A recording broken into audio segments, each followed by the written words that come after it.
Alright, welcome back to the channel everyone. I hope you're all doing well. Today I have a new Fractal tutorial video for you on how to get a more authentic sounding spring reverb sound. But a few housekeeping things before we get started. Don't forget to subscribe to my channel, like the video, and definitely hit that notification bell if you want to see my new videos when they pop up. So something that I've noticed in my now 4 years using modelers is that they can lack a really authentic spring reverb sound. There's a lot of boing to it, just doesn't sound good to me, so that's why I've always diverted to like hall reverbs, and now on the Fractal unit I always use that South Church reverb, especially for any John Mayer type of stuff. But recently I've been experimenting with a spring reverb in the reverb block, and I think it sounds pretty good, but there's a little trick that I had to just make it sound a little bit better. So I'm going to show you that today. So I have two identical presets. They're both based on the Dumble ODS 100 Clean, identical settings, and identical reverbs and cabs, everything in the signal chain. And we'll definitely be playing some quintessential John Mayer riffs in this demo. So starting with this one right here, we're gonna try and stay on the clean settings for this, but I'll go ahead and play a little bit for you.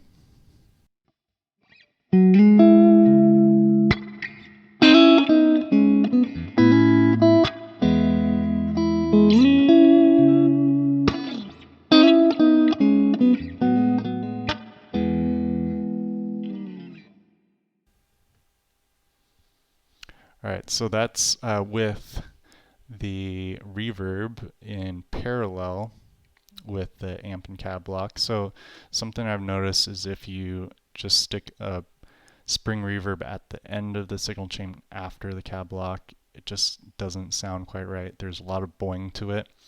But recently I've been playing around with using reverbs in parallel, so then you get a little bit more of the amp tone in front of it, and then the trails are more of that spring sound. So just kind of separates the sounds a little bit. So these are kind of the settings that I have. This is the deluxe spring verb, and I'm running it in parallel. So you want to make sure to have 100% wet mix.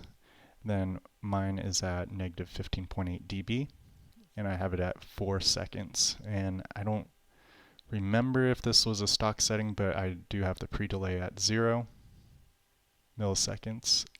And then I changed the number of springs to 5. And that's all I did.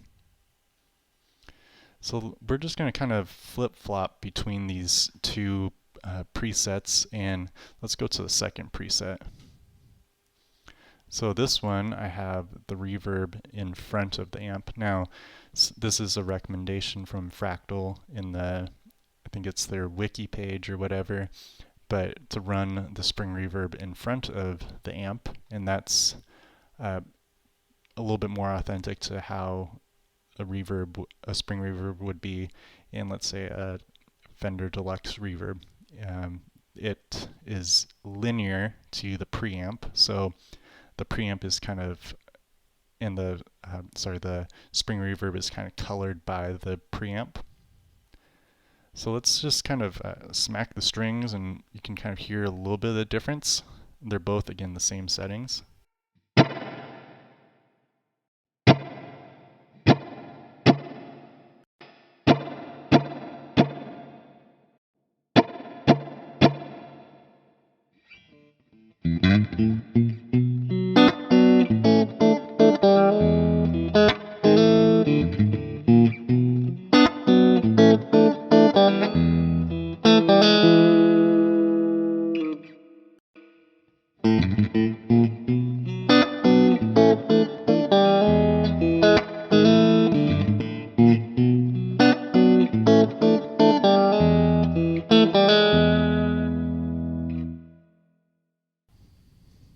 So to me, I'm getting a lot more of the amp attack on the first preset, So this one where the reverb is in parallel.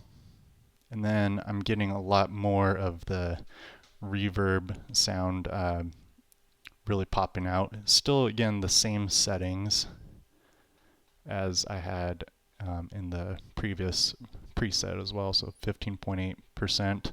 Now, it's kind of hard to estimate what the mix percentage would be when I'm running in parallel here, like what it is negative 15.8 dB in percentage. So just kind of estimate it a little bit, but you can definitely hear there's more amp attack. So this is, again, kind of what I've been favoring recently. So just play a little bit more for you and then we'll sign off.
All right, so in the comment section below, just let me know how this worked for you, if you like one more than the other.